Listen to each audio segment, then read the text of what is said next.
Hello, I'm your host, Charatish Bernadette, and this is Africa Focus. A Sudanese delegation went for talks with Egypt and Ethiopia over Addis Ababa's massive dam on the Blue Nile. Kizito Mihingo, a survivor of the Rwandan genocide, whose songs angered the government of strongman President Paul Kagame, dies after a much-known struggle for being in and out of a police cell. The Tuareg have been long admired for their sophisticated culture. They are famous for their tradition in sublime poetry, song and dance, as well as the beautiful visual works that are made by special cast of artisans.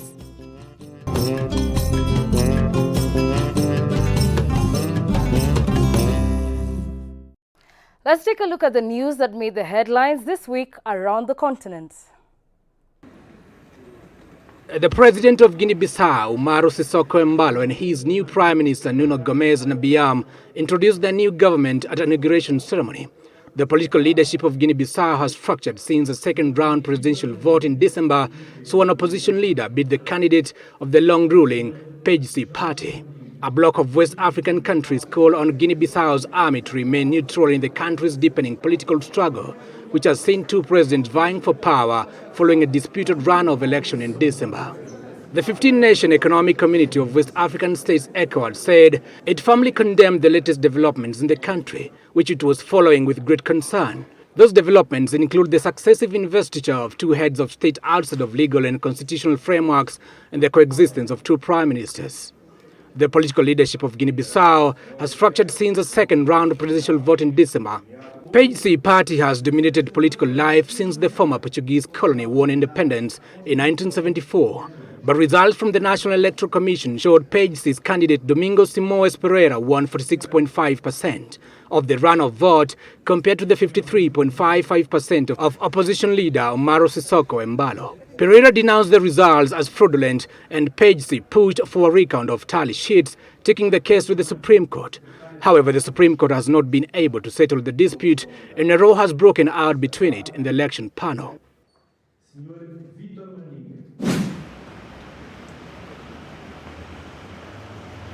Angola's former first son, Jose Filomeno dos Santos, spent hours contemplating the marble floor and wooden paneled walls of Luanda's Supreme Court, where he had been on trial since December. The 42-year-old child of Jose Eduardo dos Santos could soon hear whether he's guilty of stealing millions of dollars from Angola's Sovereign Wealth Fund, which he oversaw from 2013 to 2018. His father is so far not under investigation, but prosecutors are closing in on dos Santos' children. Jose is the first dos Santos member to stand trial since President João Lourenço launched a purge on dos Santos' administration in a bid to tackle graft soon after he took over in 2017. Isabel dos Santos, the ex-president's billionaire daughter, was this year charged with financial crimes related to her tenure on the state oil company Sonangol, from which she was removed after Lourenço came to power. Aged 77 and believed to be in Spain for medical treatment, Jose Eduardo dos Santos has barely reacted to the prosecution of his children.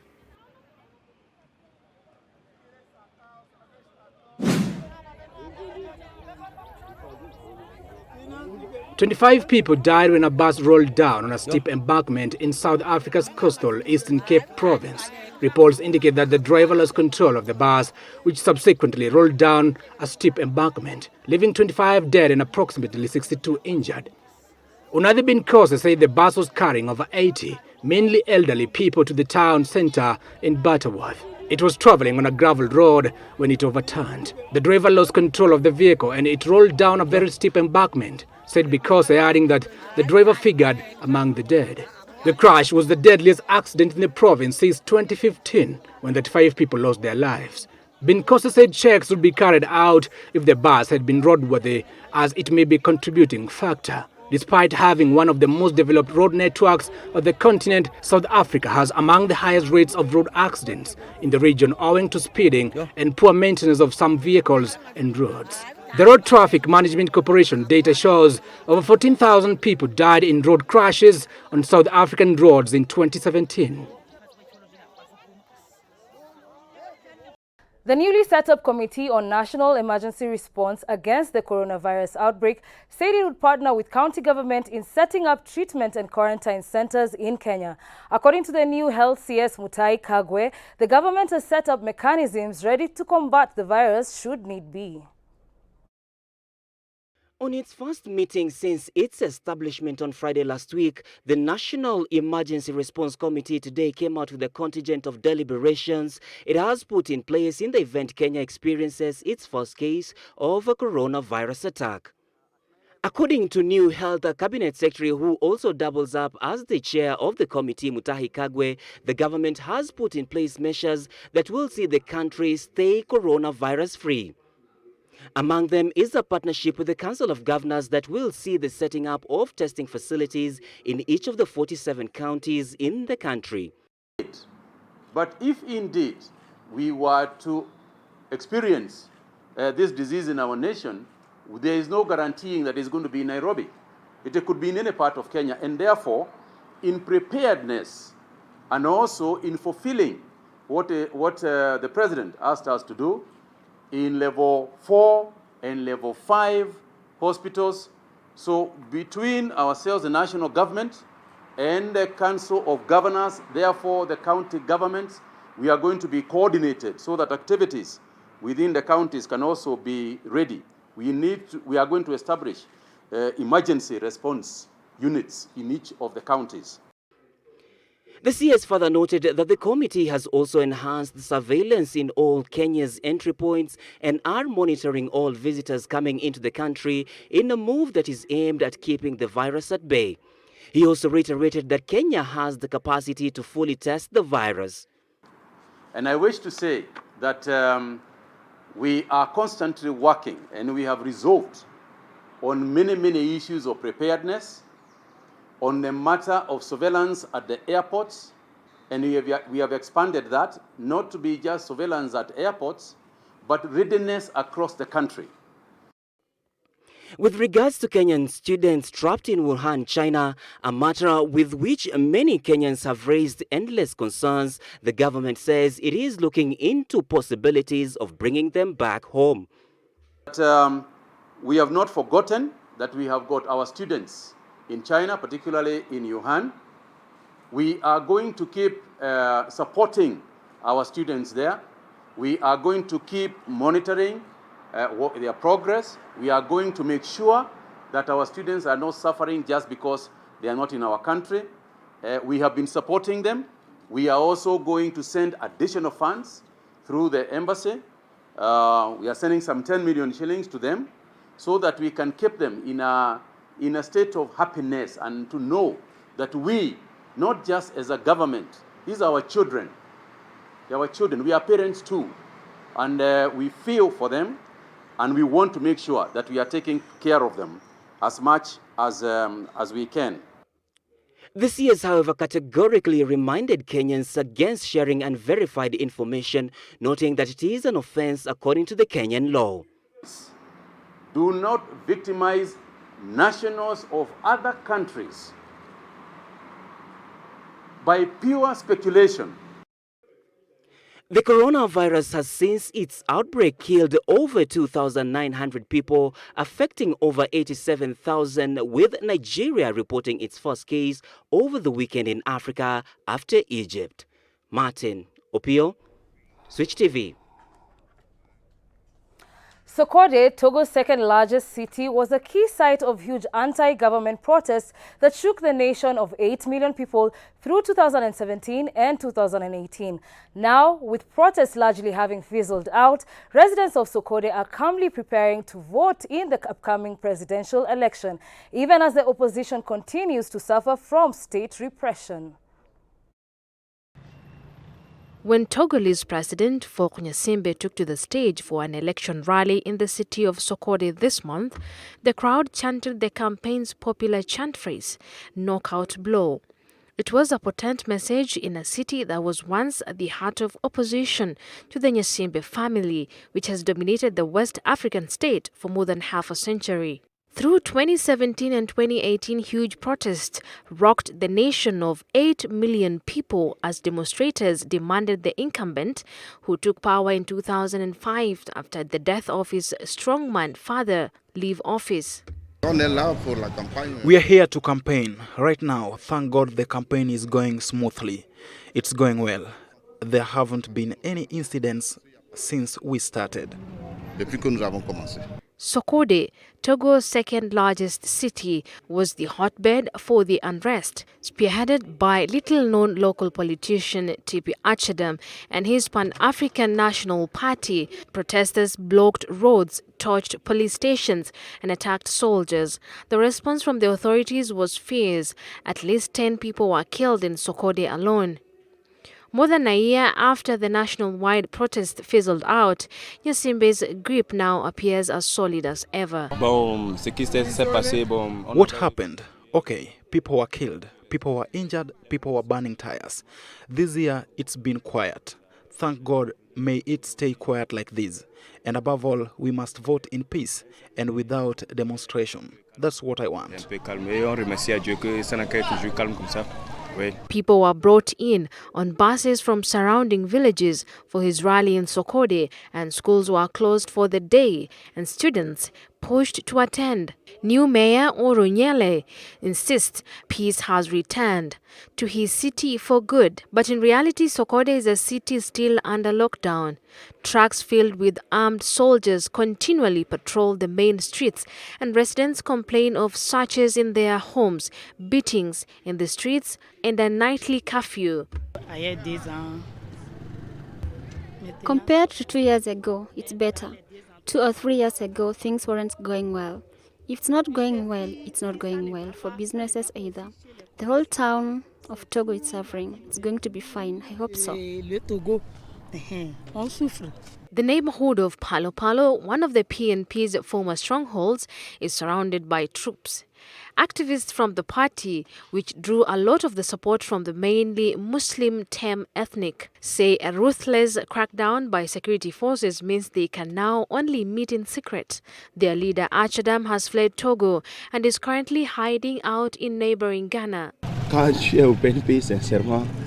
When you are in the PNP, frankly, you are not guaranteed anything. Because right now, everyone knows what's going on in the country. Even the leader of the PNP is no longer in the country. Everybody's afraid. When you say PNP, it means protester. Since late November, some 50 people have been arrested in a series of highly publicized operations by the security forces. Those detained were accused of planning an armed uprising as part of a mysterious group called Tiger Revolution, supposedly linked to the PNP. We all pray that this violence will not happen again, but we are no longer confident because just now we saw a military barricade. Soldiers are in the neighborhood. We still live with the military. Our hearts are no longer at peace. The city is already asleep at 9 or 10 p.m. Some in Sokode say that a hardcore of frustrated Achadam supporters have been pushing for a violent confrontation with the authorities, despite the fact that their leader always advocated for peaceful protests. In an initiative spearheaded by the Catholic Church, they have brought together members of different communities, religious groups, and the security forces.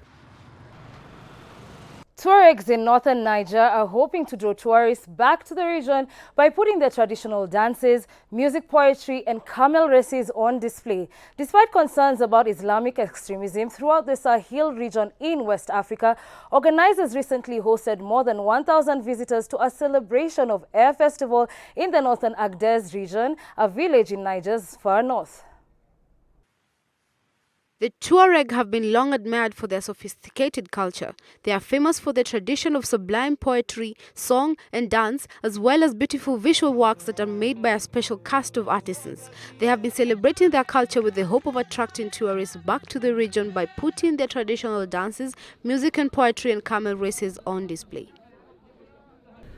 We would like our tourists, whether they are nations or tourists from outside, to remember that there are these places that are still waiting for them, and that will wait for them because they are internal resources. We are passing through, but we have a duty to keep them intact. Un paysage qui fait la fierté.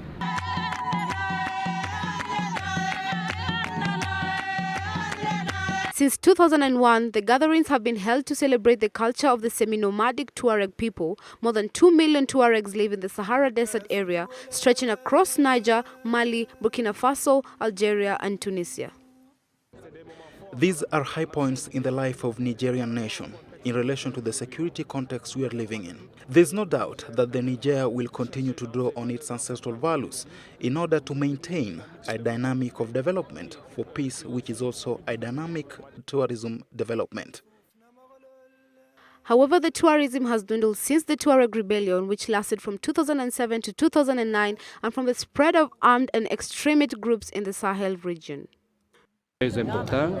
For us, it's very important to bring experiences showing to Europe that in desert you can travel with maximum safety. When the newspapers and TV stations say that it's not safe, no, it's not true. In Niger, you can come with peace of mind.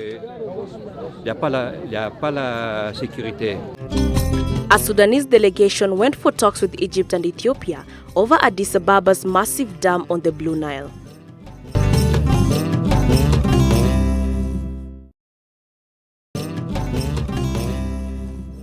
U.S. Treasury Secretary Stephen Mnuchin said the United States will continue to work with Egypt, Ethiopia, and Sudan until they sign an accord on a giant Blue Nile hydropower dam after failing to secure signatures from the three countries on 28th and 29th February this year.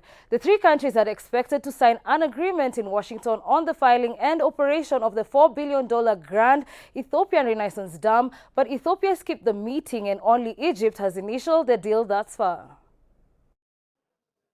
A Sudanese delegation left on 25th of February for the United States for talks with Egypt and Ethiopia over Addis Ababa's massive dam on the Blue Nile, this according to the Irrigation Ministry in Sudan. Sudan's Irrigation Minister Yasser Abbas said key points of the proposals had already been settled. There will be a meeting on February 28th and 29th. And on Tuesday, we are on the negotiation team, and we will go and discuss the draft agreement proposed by the U.S. Treasury and the World Bank. The previous negotiations have reduced the points of contentions. We have agreed on 90% of the points, and 10% remain to be discussed. Tensions have been high in the Nile Basin ever since Ethiopia broke ground on the project in 2011, with Addis Ababa saying it is crucial for its economy, while Egypt fears it will disrupt the river that provides almost all of its water. Sudan, which is another downstream country, hopes the dam will provide much-needed electricity and help regulate flooding. This project is the result of the year's continuous negotiations. The proposal was not only made by the United States, the countries involved also participated. Sudan's contribution was clear and important. The project was presented by the American mediator. Ethiopia, although did not attend last week's latest round of U.S. broker talks on a disputed Nile Dam project with Egypt and Sudan, according to the announcement made by the Water Ministry in Ethiopia. Ethiopia is keeping the talks in Washington, D.C. on 27th and 28th, according to the Ministry of Water, Irrigation and Energy, that took to their Facebook pages because the country's delegation had not concluded its consultation with relevant stakeholders. A final deal on the massive Great Ethiopian Renaissance Dam was expected this month, but U.S. Secretary of State Mike Pompeo, on his Ethiopia visit mid-February, said an agreement may take months as a great deal of work remains. The dispute over what will be Africa's largest hydroelectric dam pits Ethiopia's desires to pull millions out of poverty and Egypt's concern over critical water supply. Ethiopia's announcement came amid widespread concerns in the country that its delegation was pressured by the U.S. to reach a deal on the $4.6 billion dam that is nearing completion. There are texts on dispute settlement, and there are texts on entry into force. It is an international agreement, and therefore it will not enter into force only after being signed, but it must be presented to the three countries for ratification, and each country will follow its international constitutional procedures. U.S. Treasury Secretary Stephen Mnuchin on 28 February said the United States will continue to work with Egypt, Ethiopia and Sudan until they sign an accord on a giant blue hydropower dam after failing to secure signatures from the three countries on that week. It was not immediately clear whether further talks will be scheduled. The U.S. Treasury Department and the World Bank stepped in as observers last year to facilitate talks between the three countries after negotiations repeatedly failed to produce an accord. Farmers in northern and central areas of Kenya have been left with the option of spraying young locusts to control the insect menace, especially where mature locusts have laid eggs. The surge in hatchlings is causing an increasing number of hopper bands, with a new mega swarm formation expected in the coming weeks. As locusts by the billions descend on parts of Kenya in the worst outbreaks in 70 years, small planes are seen flying low over affected areas to spray pesticide in what experts call the only effective control.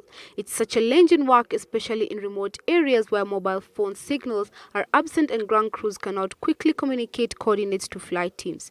Just 7 planes are currently spraying as Kenya and other authorities try to stop the locusts from spreading to neighboring Uganda and South Sudan.